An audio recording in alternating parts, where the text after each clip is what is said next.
নিজেকে আমার আক্ষরিক অর্থেই কিংবদন্তি নায়িকা শাবানা মনে হচ্ছে। ওগো, এত সুখ আমি কি করে সইব?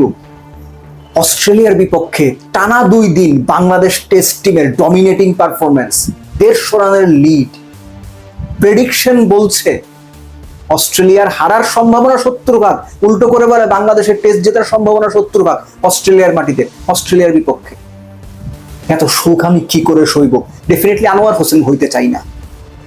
তানজিদ তামিম শান্ত। আর কিছু বলার আছে? আর অনেক কিছু বলার আছে।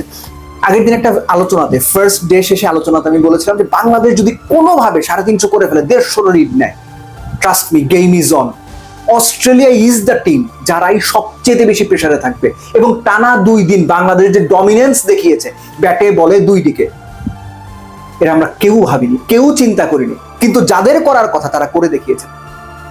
তানজিদ তামিম এবং নাজমুল হোসেন শান্ত দুজনের ব্যাটিং নিয়ে আলোচনা করব। তার আগে দ্বিতীয় নতুন বলে যে ঘটনাটা ঘটেছে সেই ঘটনাটা আলোচনার দাবি রাখে। ফার্স্ট, শান্ত আউট হয়ে গেলেন। লিটন দল যখন খুব ভালো করতে থাকে বা ভালো করতে থাকে, কেন যেন বাংলাদেশের টপমোস্ট ব্যাটসম্যান হিসেবেও লিটন পারফর্ম সেভাবে করতে পারেননি। আপনি লিটনের পারফরমেন্স গুলো দেখবেন, দল যখন চাপে, ভয়াবহ খারাপ অবস্থা, তখন লিটন এমন কিছু করেন যেটা পুরো বিশ্ব চমকে যায়। এই ম্যাচেও লিটন যে বলটা আইডিয়ালি লিফট করার বল, সেই বলে শট খেলতে গিয়ে উইকেট দিয়ে আসলেন। এক্সপেক্ট করিনি, খুব করে চেয়েছিলাম লিটন খুব ভালো খেলেন। মুশফিকুর রহিম নতুন বলে মুশফিকের দুর্বলতা ক্যারিয়ার জুড়ে, এবং এই পার্টিকুলার ম্যাচটাতে তিনি যেভাবে আউট হলেন, কামিন্সের প্রথম বলটা একটু ভেতরে ছিল, পরেরটা ক্রিজের অ্যাঙ্গেল থেকে বা একটু ওয়াইড অফ দ্য ক্রিজ বল করলেন একটু বাইরে। হি ওয়াজ কট ইন 2 মাইন্ডস, ছাড়বেন না শর্ট খেলবেন, স্লিপে উঠিয়ে দিয়ে আসেন। শান্তরটা একটু এক্সট্রা বাউন্স ছিল। নতুন বল নেওয়ার পর, টি সেশনের পর, এই যে 6 ওভার স্প্যানের মধ্যে বাংলাদেশ 3 উইকেট হারিয়ে ফেলল, তখন রান কত বাংলাদেশের? 308, 110-এর মতো লিড হয়েছে। ওই অবস্থা থেকে হতেও পারতো বাংলাদেশ পরের 25-30 রানের মধ্যে অল আউট হয়ে যেত। লিড হতো 120-30, লিড 120-30, অল আউট, এটা প্রবলেম না। প্রবলেম যেটা হতো সেটা হচ্ছে মানসিকভাবে অস্ট্রেলিয়া আপার হ্যান্ডে থেকে ব্যাটিং এ নামতো, যে কয় ওভারই খেলতো, তৃতীয় দিনেও আপার হ্যান্ডে থেকে মেন্টালি প্রসিড করতো। আর বাংলাদেশ ভালো খেলেও, পুরো 2 দিন প্রায় ভালো খেলেও, ওই যে লাস্টের কলাপসটা বাংলাদেশকে মেন্টালি পিছিয়ে দিত। এইখানে একটা বড় ধন্যবাদ প্রাপ্য মিরাজ এবং হাসান মাহমুদের জুটির। তারা সব মিলে কত, অলমোস্ট 25 ওভারের মতো ব্যাট করেছেন, 43 রানের পার্টনারশিপ করেছেন। এই একটা পার্টনারশিপ এই টেস্টের যাবতীয় হিসেব নিকেশ অনেকখানি বদলে দিয়েছে। Thanks goes to Miraz, thanks goes to, big thanks goes to Hasan Mahmud. কেননা মিরাজ কিন্তু প্রথম বল, দ্বিতীয় বলে সিঙ্গেল নিয়ে হাসানকে স্ট্রাইক দিয়েছেন। হাসান নিজের সামর্থ্য অনুযায়ী সর্বোচ্চ চেষ্টা করেছেন উইকেটটা বিলিয়ে না দিতে, উইকেটে মাটি কামড়ে পড়ে থাকতে। একজন 8 নাম্বার বা 9 নাম্বার বা টেইলেটার ব্যাটারের কাছ থেকে এই অ্যাপ্রোচ অনেক বেশি প্রশংসাযোগ্য। Now come down to Tanzid Tamim and Najmul Hossain Shanto. শান্তর জন্য প্রচন্ড রকম আমার মন খারাপ, মেজাজ খারাপ, দুইটাই। বাংলাদেশের প্রেক্ষাপটে 41-42 টেস্টে 9টা 100, 4টা দেশের বাইরে, আউটস্ট্যান্ডিং ফিগার। এবং এই শান্তর এই ম্যাচে 100টা করা উচিত ছিল।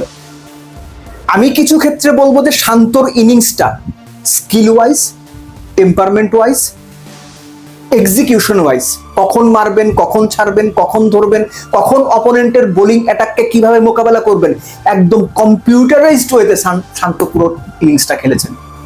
বলতে পারেন একদম ফ্ললেস ইনিংস, স্পটলেস ইনিংস। এই ইনিংসের পরেও শান্তর সেঞ্চুরি না পাওয়াটা প্রচন্ড রকম হতাশাজনক, বিং এ ক্রিকেট ফ্যান।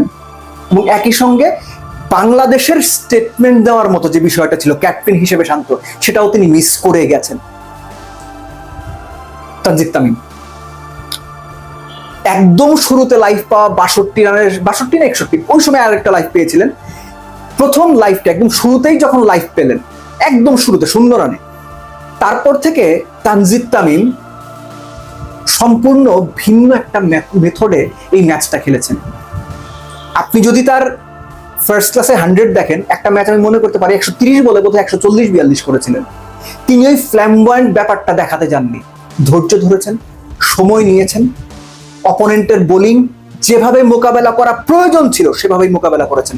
তিনি ইন্টারভিউতে বলছিলেন অ্যাডাম গিলক্রিস্টকে, যে প্রশ্নটা ছিল অনেকটা এরকম যে বোলারদের মোকাবেলা করার বা অস্ট্রেলিয়ান বোলারদের মোকাবেলা করার প্ল্যান কি ছিল। খুব সুন্দর করে বলেছেন তানজিদ তামিম, যে বল দেখেছেন, ছেড়েছেন, যেটা করার প্রয়োজন ছিল, যে বলে যা করার প্রয়োজন ছিল স্পেসিফিক্যালি সেটাই তিনি করেছেন, এবং সেটা করেই ক্যারিয়ারের দ্বিতীয় টেস্টেই প্রথম 100, এবং সেটাও অস্ট্রেলিয়ার মাটিতে, অফকোর্স দ্য মাইটি অজিজ দের এগেনস্টে। বাংলাদেশ ক্রিকেটে এমন দিন খুব কম আসে, বাংলাদেশ ক্রিকেটে এমন স্বপ্ন দেখার উপলক্ষ খুব কম আসে। টেস্ট ক্রিকেটের কথা বলছি আমি।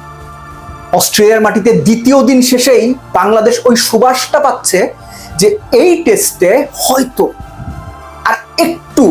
আর একটু যদি ব্যাটিংটা ভালো হয়, বোলাররা যদি ফার্স্ট ইনিংসের কাছাকাছি রেপ্লিকেট করতে পারেন, অবিশ্বাস্য কিছু হয়ে যেতে পারে।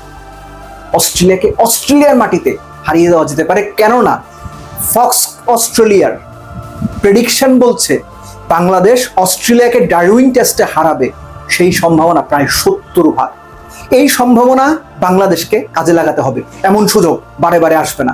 এটা শুধু ম্যাচ জেতা না, যদি বাংলাদেশ জেতে, যদি বাংলাদেশ অস্ট্রেলিয়াকে হারায়, সেটা শুধু ম্যাচ জয় হবে না, আমি আবারও বলছি, বিশ্বকে স্টেটমেন্ট দেওয়া হবে, অস্ট্রেলিয়াকে স্টেটমেন্ট দেওয়া হবে যে এই বাংলাদেশ টিমটা মাঝে মধ্যে খারাপ করবে, খুব খারাপ করবে, কিন্তু এই দলটার সামর্থ্য আছে বড় দলগুলোকে, সেনা কান্ট্রিতে, সাউথ আফ্রিকাতে, ইংল্যান্ডে, ইন্ডিয়াতে, অস্ট্রেলিয়াতে, নিউজিল্যান্ডে তাদের এগেইনস্টে পারফর্ম করার, তাদের চেপে ধরার এবং শেষ পর্যন্ত গিয়ে ম্যাচ জেতার।